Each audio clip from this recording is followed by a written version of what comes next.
My name is Joe, and I'm the Backlogger. Today I'm going to be doing my very first game review from my backlog. It's for a game that I should have played a long time ago, and that game is Uncharted Golden Abyss. This game came out in 2012 for the PlayStation Vita. It was published by Sony and developed by Ben Studio. That's right, not Naughty Dog, but Ben Studio. Ben Studio is known for creating the Siphon Filter series, as well as the most recent PS4 game, Days Gone, in 2019. It's hard to believe how long ago this game came out.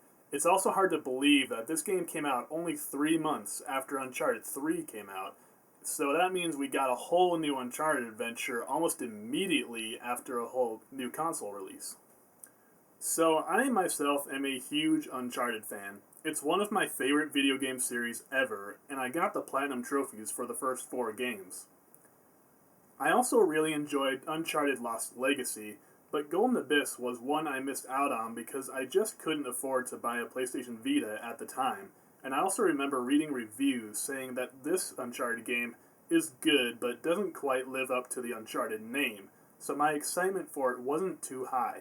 But either way, I knew I was going to play it eventually, just not right away.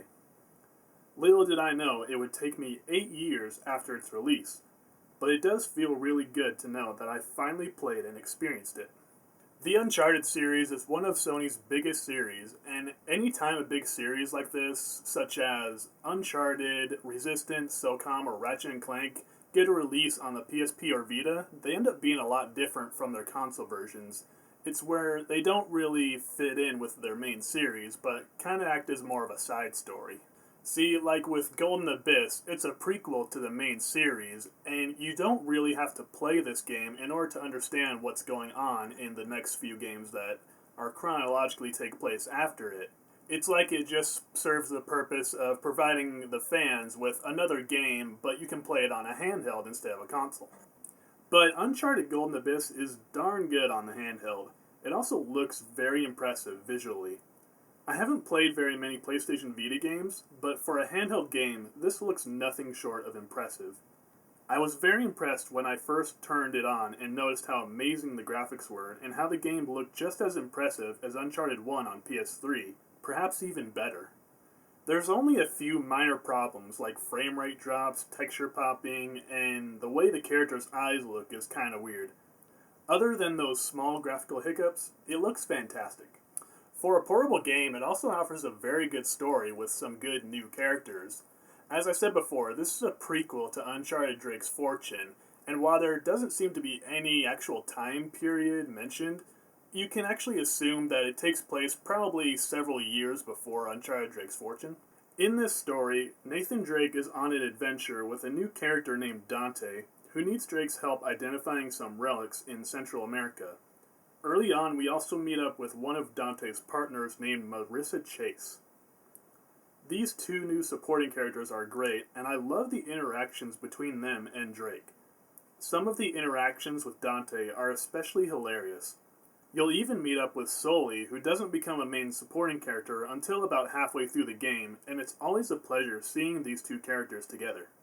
I'm very grateful that Nolan North and Richard McGonigal have returned to their roles for this portable game.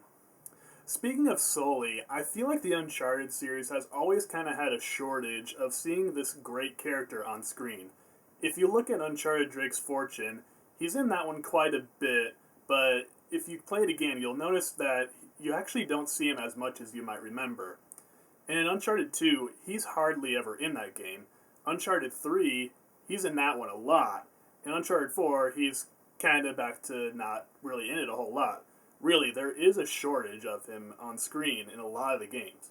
But in this one, I feel like you see him a little bit more. I don't think a lot of people actually realize this, but you go back to the old games, you really don't see him as often as you might remember. Naughty Dog is very good with characters. They always do a good job of creating likable characters in their games. But in this game, I think I have to give credit to developer Ben Studio for Dante and Chase. I do know that Naughty Dog overlooked this game, so I don't really know who's more responsible for the story overall, but I really gotta give the developers credit and the story writers credit for introducing these 2 new characters. I think my only gripe with the story is that it doesn't really fit all that much into the other games.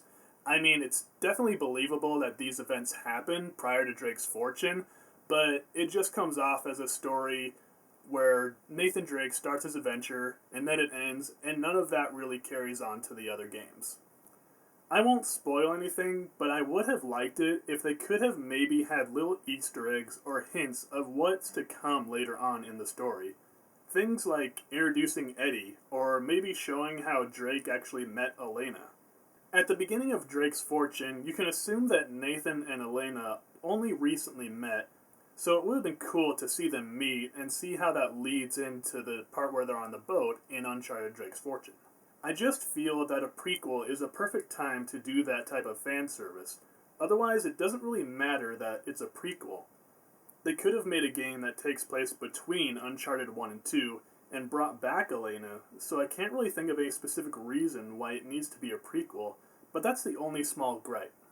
The gameplay is actually very impressive for the PlayStation Vita. It feels very much like a console version of Uncharted, although it really doesn't quite hit the mark. It doesn't quite feel the way the Nintendo Switch feels when you're playing like Zelda or Mario Odyssey, but this one really comes close, and it's still just a blast to play on a handheld. All the mechanics from the previous Uncharted games are here, such as climbing, shooting, swinging, ducking cover, solving fun puzzles, and picking up treasures, so the game will feel familiar immediately. Aiming and shooting are probably the only mechanics that didn't quite feel the same to me. It just wasn't as smooth and responsive, and the bullet impact didn't feel as intense as the console games.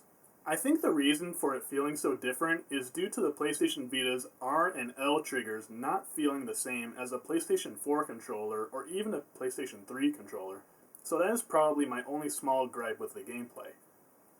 It also doesn't help that the frame rate will drop from time to time, however the gun combat is great. In addition to the familiar mechanics, the game adds many touch and motion features that make this Uncharted game feel much different. I'm not a big fan of motion controls or touch controls, but they are actually pretty fun to use in this game. Instead of using the joystick, you actually have the option of moving the Vita around to aim at enemies, which is quite useful in some situations. You'll use these features to do things like inspect artifacts, move pieces of a puzzle together, swipe across the screen at correct time to beat up enemies, rub a piece of paper to reveal a picture, zoom a sniper rifle scope in and out. There's also times when you have to hold the PlayStation Vita up to a light in order to reveal a picture with the lighting. And it's kind of cool, but it could be an inconvenience if maybe on a plane ride or a car ride and you just don't really have access to light. But it's a good thing that we have smartphones now with flashlights where that stuff is covered. This game has a total of 34 chapters, which is quite a lot for an Uncharted game, but the overall length is still about the same as previous games. Most of the levels take place in a forest-type area. One thing I like about previous Uncharted games is each game took you to a different variety of levels. I like how the first game was mostly forests and caves on an island, then 2 took us to some snow areas, a train, and a wrecked city. 3 took us to all sorts of places, like the desert, a castle, and a cruise ship. But this one mostly looks like Uncharted 1 levels all over again, so I kind of wish there could have been newer kinds of destinations, but the level design is still very fitting for an Uncharted game nonetheless. One thing that might really bother people about this game is that it doesn't have any multiplayer. That doesn't bother me personally because I always thought of the Uncharted series as a single-player experience, so I did play multiplayer in Uncharted 2 and 3 and 4 a little bit, but for me, multiplayer games, I only play them for games that are specifically for multiplayer, like Left 4 Dead, Call of Duty, Rocket League, things like that. So it didn't bother me at all that there was no multiplayer in this one. So now for an important question. Should you add Uncharted Golden Abyss to your backlog? Well, one problem I can point out is that this game is only available on the PlayStation Vita. The PlayStation Vita is still a bit pricey, which is why it took me so long to finally get one. I had always hoped Golden Abyss would be ported over to PlayStation 3 or PlayStation 4. It would have been really nice if they could have put it on the Uncharted collection for PlayStation 4, but I guess they didn't do that because it's really more of its own game, It doesn't quite fit into the main series in the same way. I also think they didn't do it because there's so many touch and motion control features that maybe it would be difficult to port a game like that on that technical level to like PS3 or PS4 and not allow any touch controls or motion controls. I don't know, it's probably some reasoning like that. A lot of Uncharted fans missed out on this entry, including myself, and it's a bit unfortunate because it's a very good game, and it's not even playable on the PlayStation TV, which plays a whole bunch of PlayStation Vita games, but this one's not included in that library. I do, however, think this isn't really quite on the level of the console Uncharted games, but I still actually really like it and think it's definitely worth playing. I had a blast playing this game, and because of how good I really think it is, I'm going to give this game an A. Absolutely backlog. Now the next thing I want to do is grab my little backlog list here and cross this game off my list.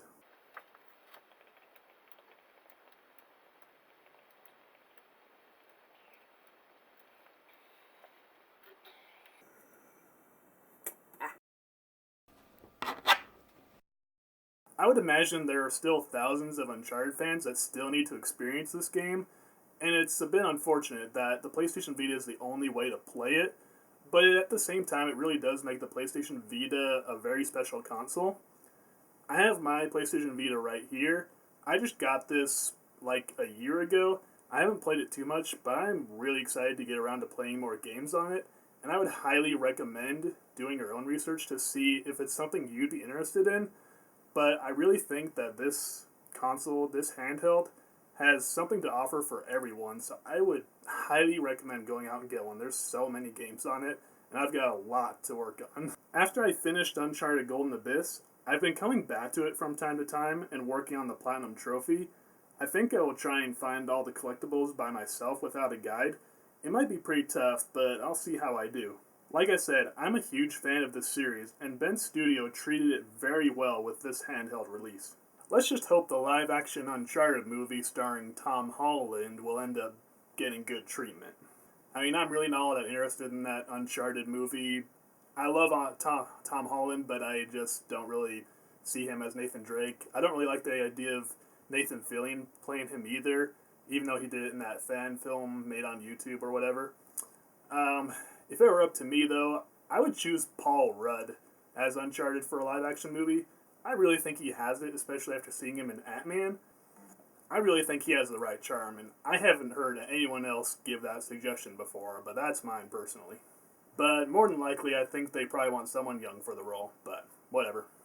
Alright viewers, now I want to hear from you. What is your history with Uncharted Golden Abyss for the PlayStation Vita? What's your history with the Uncharted series as a whole? And also, do you have a PlayStation Vita? If not, do you plan on getting one? Well, go ahead and discuss in the comments below.